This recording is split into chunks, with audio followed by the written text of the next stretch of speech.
ओम नमो भगवते वासुदेवाय। ओम नारायणाय।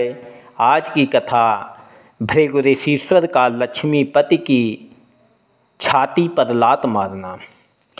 सुखदेव जी ने कहा, हे परीक्षित, एक समय भृगु आदि सातों ऋषीश्वर सरस्वती के किनारे बैठे हुए आपस में ज्ञान चर्चा कर रहे थे।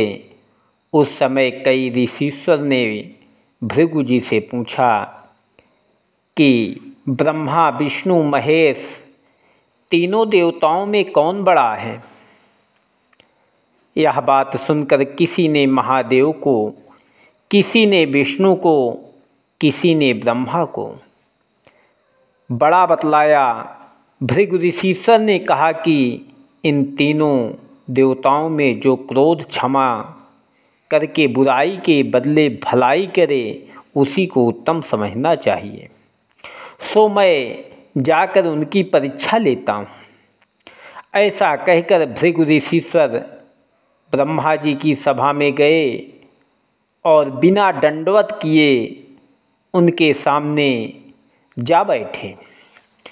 यह देखकर सब ऋषीश्वर व ब्राह्मणों ने जो वहाँ बैठे थे अचंभा माना और ब्रह्मा ने क्रोध से भृगु की ओर देखकर श्राप देना चाहा, पर बेटा जानकर कुछ नहीं बोले।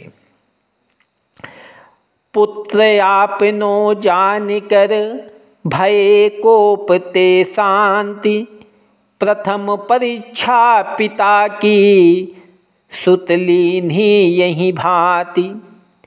जब भृगु ऋषीश्वर ने रजोगुण बस ब्रह्मा को अपने ऊपर क्रोधित देखा, तब वहाँ से उठकर कैलाश पर्वत पर जहाँ गौरी शंकर विराजते थे गए।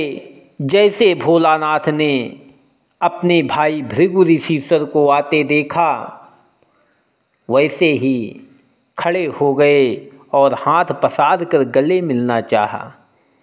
तब ऋषीश्वर ने महादेव जी से कहा कि तुम अपना कर्म व धर्म छोड़कर शमशान पर बैठे रहते हो, इसलिए मुझे मत छुओ। यह अभिमान पूर्वक वचन सुनते ही जब गौरीपति ने क्रोध से त्रिशूल उठाकर भृगु ऋषीश्वर को मारना चाहा, तब पार्वती जी ने शिव जी से हाथ जोड़कर विनय किया, महाराज, यह ऋषीश्वर तुम्हारा छोटा भाई है, इसका अपराध क्षमा कीजिए। पार्वती के कहने से भृगु ऋषीश्वर के प्राण बचे। तब भोलानाथ को तमोगुणवश देख कर वहाँ से विष्णु भगवान की परीक्षा लेने के लिए बैकुंठ को गए।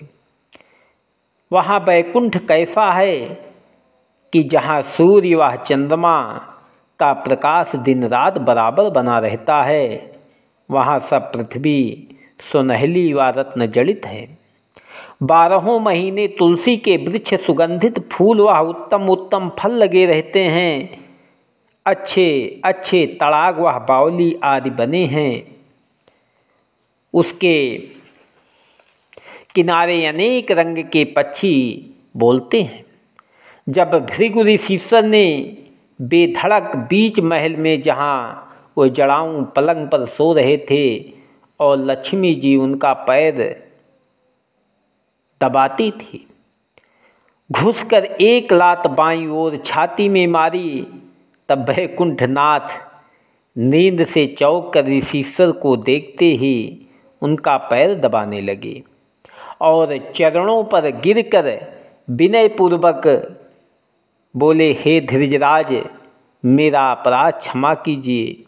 मेरी छाती बड़ी कड़ी है, आपके कोमल चरण को अवश्य दुख पहुंचा होगा। मुझे तुम्हारे आने का समाचार मालूम होता तो आगे से पहुंचता। आपने दया करके मेरा लोक पवित्र किया।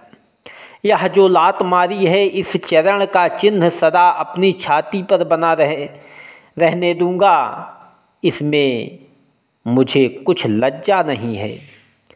जब भृगु ऋषीश्वर ने ऐसी क्षमा त्रिभुवनपति में देखकर मीठा वचन सुना, तब लज्जित होकर उनकी स्तुति करने लगे।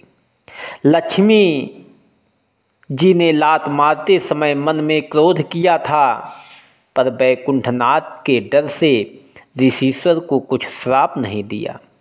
जब त्रिभुवनपति ने भृगु ऋषिश्वर का पूजन करके उन्हें विदा किया, तब उन्होंने सरस्वती के किनारे जाकर तीनों देवताओं का हाल अपने साथियों से कह दिया। यह समाचार पाते ही सब ऋषिश्वर दूसरे देवताओं का पूजन छोड़कर विष्णु भगवान का स्मरण व ध्यान सच्चे मन से करने लगे। इतनी कथा सुनाकर सुखदेव जी ने कहा, हे परीक्षित, एक दूसरी महिमा श्याम सुंदर की कहते हैं, सुनो। द्वारिकापुरी में एक ब्राह्मण बहुत शीलवान अपने कर्म व धर्म से रहता था।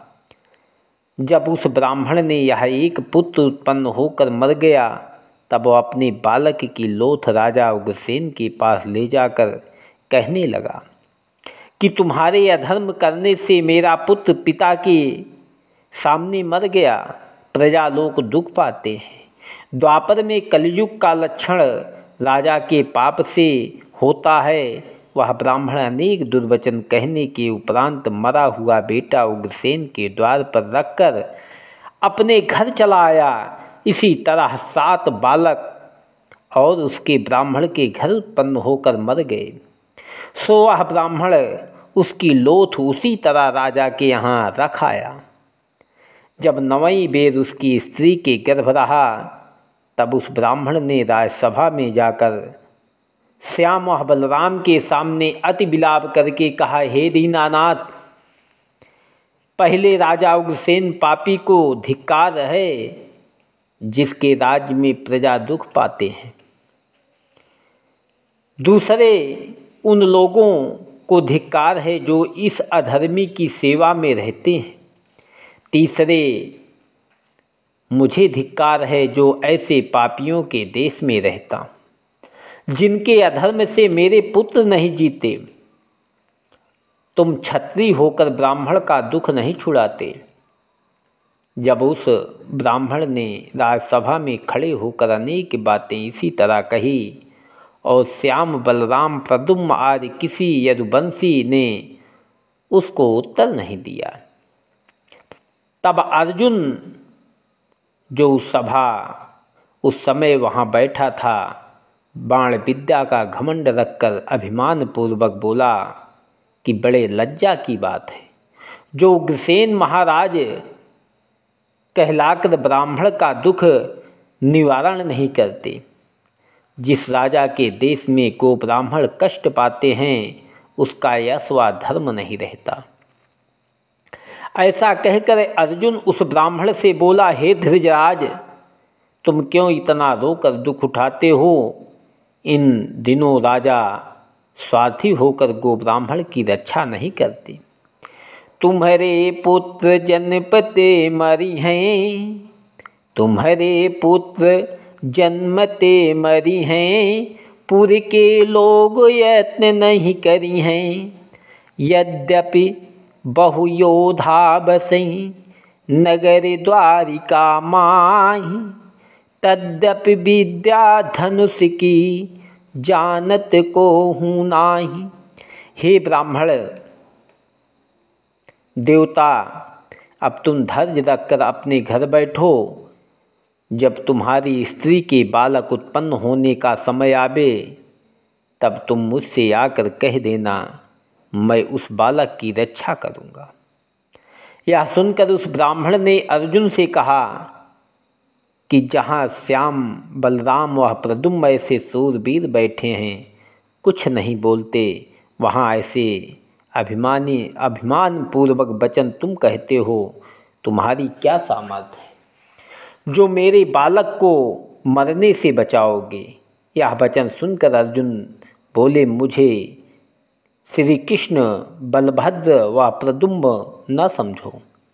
मैं अर्जुन गांडीव धनुष का बांधने वाला हूँ। मेरे सामने मृत्यु की सामर्थ्य नहीं है जो तेरा पुत्र मार सके। शिव से युद्ध किए एक बारी, महाप्रसन्न भयो त्रिपुरारी, मेरो बचन साच तुम जानो, कछु संदेह न मन में आनो। तुम्हारे सुत की रक्षा करियो, ना तो अग्नि महामा जरी हो। यह बात सुनकर ब्राह्मण अपने घर चला गया। जब उस ब्राह्मण की स्त्री के बालक उत्पन्न होने का समय आ पहुंचा और उसने अर्जुन के पास जाकर यह हाल कह दिया, तब अर्जुन महादेव को नमस्कार करके धनुष बाण लिए हुए ब्राह्मण के घर गया और बाणों का ऐसा कोट चारों ओर बना दिया कि जिसमें हवा भी ब्राह्मण के घर में न जा सके। और आप धनुष बाण लेकर उस बालक को बचाने के लिए चारों ओर फिरने लगा। जब उस ब्राह्मण का बालक उत्पन्न होकर बिना रोए ना मालूम कहाँ अंतर ध्यान हो गया, तब उसकी स्त्री अपने स्वामी से बोली, महाराज, तुमने अर्जुन की बहुत बड़ाई की थी कि वह मेरे बालक की रक्षा करेगा। पहले पुत्र को तो दो क्षण रोते हुए भी देखती थी, इस बेर तो मैंने उसको अच्छी तरह आँखों से भी नहीं देखा, ना मालूम कहाँ उसकी लोथ गुप्त हो गई। यह वचन अपनी स्त्री का सुनते ही उस ब्राह्मण ने अर्जुन के पास जाकर ऐसा दुर्वचन उसे सुनाया कि वह अति लज्जित होकर राजा उग्रसेन की सभा में चला गया। और उनके पीछे ब्राह्मण ने भी वहां पहुंचकर सभा वालों के सामने कहा, हे अर्जुन, तूने मेरा पुत्र बचाने का प्रण किया था, सो तेरा अभिमान क्या हुआ? तुझे धिक्कार है, कुछ लज्जा रखता तो चुल्लू भर पानी में डूब मर। किसी को अपना मुख मत दिखलाना और आज से धनुष बाण रखना व झूठ बोलना छोड़कर वन में चला जा। तूने राजा विराट के यहाँ हिजड़ा बनकर वर्ष रोज अपना दिन काटा है, तुझसे क्या सूरता होगी? जब इसी तरह उस ब्राह्मण ने अनेक दुर्वचन राजसभा में अर्जुन को कहा, तब वह बहुत लज्जित होकर बोला, हे धृतराज, तुम ये बातें सच कहते हो। अब तुमसे यह प्रतिज्ञा करता हूँ कि तीनों लोकों में से तुम्हारे मरे हुए बालक को ढूंढ कर ला दूंगा, नहीं तो धनुष बाण समेत अग्नि में जलकर मर जाऊंगा। यह बात ब्राह्मण से कहकर अर्जुन ने स्नान किया और धनुष बाण उठाकर उन लड़कों को ढूंढने के लिए स्वर्ग व पाताल में चला गया। जब अर्जुन ने 14 लोक व यमपुरी व धर्मराज का स्थान खोजने पर भी उसका पता नहीं पाया, तब सोच करता हुआ द्वारिकापुरी में आकर अपने सेवकों से बोला, बहुत काठ लायो यही ठाही, अग्नि लगाए देव चौघाई, करी हो अग्नि प्रवेश में, जरी हो धनुष समेत, बचनहारी संसार में, पति धरियों के हेतु। जब अर्जुन चिता तैयार करके अग्नि में कूदने लगा, तब श्याम सुंदर गर्भ प्रहारी भक्त हितकारी ने अर्जुन के पास जाकर कहा, हे भाई, तुम्हारी शूरता में कुछ संदेह नहीं है, अभी तुम क्यों जलते हो? हमारे साथ चलो, जहाँ ब्राह्मण के पुत्र होंगे वहाँ से ढूंढ लाकर तुम्हारी प्रतिज्ञा पूरी करूँगा। ऐसा कहकर त्रिभुवनपति अर्जुन समेत अपने रथ पर चढ़े और पूर्व और 7 द्वीप व समुद्र व लोकालोक पर्वत के पार जाकर ऐसी जगह पहुँचे जहाँ सिवा अंधेरे की कुछ दिखलाई नहीं देता था। तब श्री कृष्ण जी ने श्याम सुदर्शन चक्र को आज्ञा दी कि तुम अपने प्रकाश से रास्ता दिखलाते चलो। यह वचन सुनते ही सुदर्शन चक्र 1000 सूर्य से अधिक अपना तेज बढ़ाकर आगे आगे चला। तेज सुदर्शन चक्र को रहो चहु दिस छाए। अर्जुन देखि सके नहीं राख्यों नयन छिपाए। इसी तरह बहुत दूर तक वह रथ चला गया। वहाँ इस वेग से पानी लहर मारता हुआ दिखलाई दिया जिस तरह दो पर्वत आपस में लड़ते हों। जब श्याम सुंदर ने अपना रथ पानी में डाल दिया तब अर्जुन ने आंखें खोली तो उसे वहाँ एक महल रत्न जड़ित बहुत लंबा व चौड़ा चमकता हुआ दिखलाई दिया। जब रथ से उतरकर दोनों भीतर गए तब उस मकान में क्या देखा कि शेषनाग जी अपने कोमल अंग पर नीलांबर पहने 1000 मुकुट व 2000 कुंडल जड़ाऊं धारण किए लेटे हैं। परमेश्वर के नाम लेने के सिवा दूसरा कुछ प्रयोजन नहीं रखते। शेषनाग की छाती पर विष्णु भगवान मोहिनी मूर्ति कमल नयन अष्टभुजी स्वरूप से मुकुट व जड़ाऊं गहना अंग अंग पर साजे जनेऊ का जोड़ा बैजंती माला व कौतु भमड़ी गले में डाले पीताम्बर पहने व रेशमी उपड़ना ओढ़े सुंदरता से विराजते हैं। शंख चक्र गदा पदम चारों शस्त्र अपना अपना रूप धारण किए नंद सुदंद पूर्णशील सुशील गरुण विशुक सेन सनाभ 9 मंत्री उनके चारों ओर बैठे हैं। ब्रह्मा महादेव आदि देवता सामने खड़े हुए स्तुति करते हैं। जब अर्जुन यह चरित्र देखकर सब अभिमान अपना भूल गया तब श्याम सुंदर ने अर्जुन समेत अष्टभुजी स्वरूप के सामने जाकर इस तरह उन्हें नमस्कार किया जिस तरह कोई अपनी परछाई को दंडवत करे। उस स्वरूप ने श्याम सुंदर को देखते ही हंसकर कहा कि तुमने 125 वर्ष मृतलोक में रहकर पृथ्वी का बोझा उतारा और मेरी शक्ति से अवतार लेकर बहुत दैत्य व अधर्मियों को मारा। देवता ब्राह्मण व हरिभक्तों को सुख देकर मुझे प्रसन्न किया। इन दिनों मेरा मन तुम्हें देखने को बहुत चाहता था, इसलिए मैंने ब्राह्मण के बालक यहाँ मंगाकर अर्जुन से अभिमान पूर्वक वचन कहला दिया कि उसकी प्रतिज्ञा रखने के लिए तुम अवश्य यहाँ आओगे। वे सब बालक यहाँ पर हैं, उनको ले जाओ। ऐसा कहकर जब अष्टभुजी स्वरूप भगवान ने श्याम सुंदर को विदा किया तब वे आपस में नमस्कार करके ब्राह्मण के लड़कों को लेकर अर्जुन समेत द्वारिकापुरी में आए।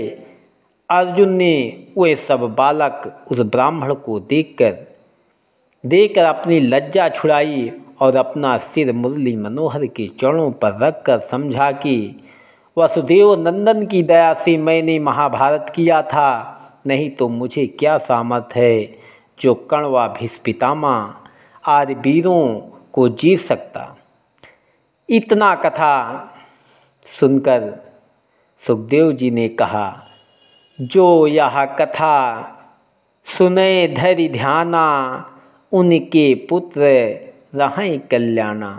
ओम नमो भगवते वासुदेवाय। अगली कथा त्रिभुवनपति के संतानों की कथा।